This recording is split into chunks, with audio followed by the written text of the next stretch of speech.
সম্মানিত দর্শক শ্রোতা, দেশ এবং প্রবাস থেকে আপনারা যারা আমাদের ভিডিও দেখছেন এবং শুনছেন, সবাইকে জানাই আন্তরিক প্রীতি ও শুভেচ্ছা।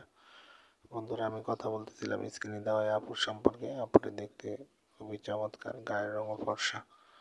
ওনার পরিবারে ওনার বাবা মা আছে, ওনার কোনো ভাই বোন নেই, উনি একা।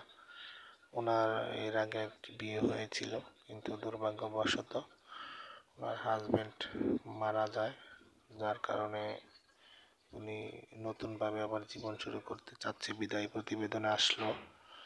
তো ওনার বর্তমান বয়স 23। উনি সেলাই কাজ করে, বাসায় সেলাই মেশিন আছে, সেলাই কাজ করে। তো সেই ক্ষেত্রে উনি কোরআন পড়তে পারে, নামাজ পড়তে পারে। পারিপার্শ্বিক অবস্থা মোটামুটি মধ্যবিত্ত বলা চলে। তো এমত অবস্থায় উনি ভালো একজন দায়িত্ববান লোকের খোঁজে প্রতিবেদনে আসলো, যে তার সব কিছু জেনে শুনে তাকে মেনে নেবে এবং তার সুখে দুঃখে তার পাশে থাকবে, এরকম একটা ভালো জীবনসঙ্গীর খোঁজে মূলত সে প্রতিবেদনে এসেছে। ওনার কথা হচ্ছে, পাত্রের বয়স যদি একটু বেশি হয়, সে বিবাহিত হলেও তার কোনো প্রবলেম নেই।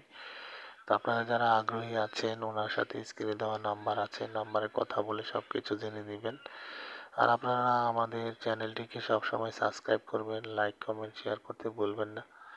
আর আপনারা জানেন যে আমরা ইউটিউবের নিয়ম কানুন মানতে গিয়ে কারো নাম ঠিকানা বলতে পারি না। তো সেই ক্ষেত্রে আপনারা ওনার কাছ থেকে ওনার ডিটেলস সব কিছু জেনে নেবেন। আর আপনারা আমাদের চ্যানেলের সাথে ছিলেন, পাশেই থাকবেন, সবসময় চ্যানেলটিকে সাবস্ক্রাইব করবেন, ভিডিওগুলো শেয়ার করবেন। আপনারা সবাই ভালো থাকবেন, সুস্থ থাকবেন। আপনাদের ভালো লাগা নিয়ে আজকে আমরা এতটুকু এসেছি।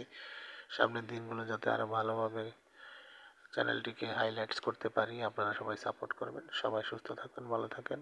আজকের মতো বিদায় নিচ্ছি। আসসালামু আলাইকুম।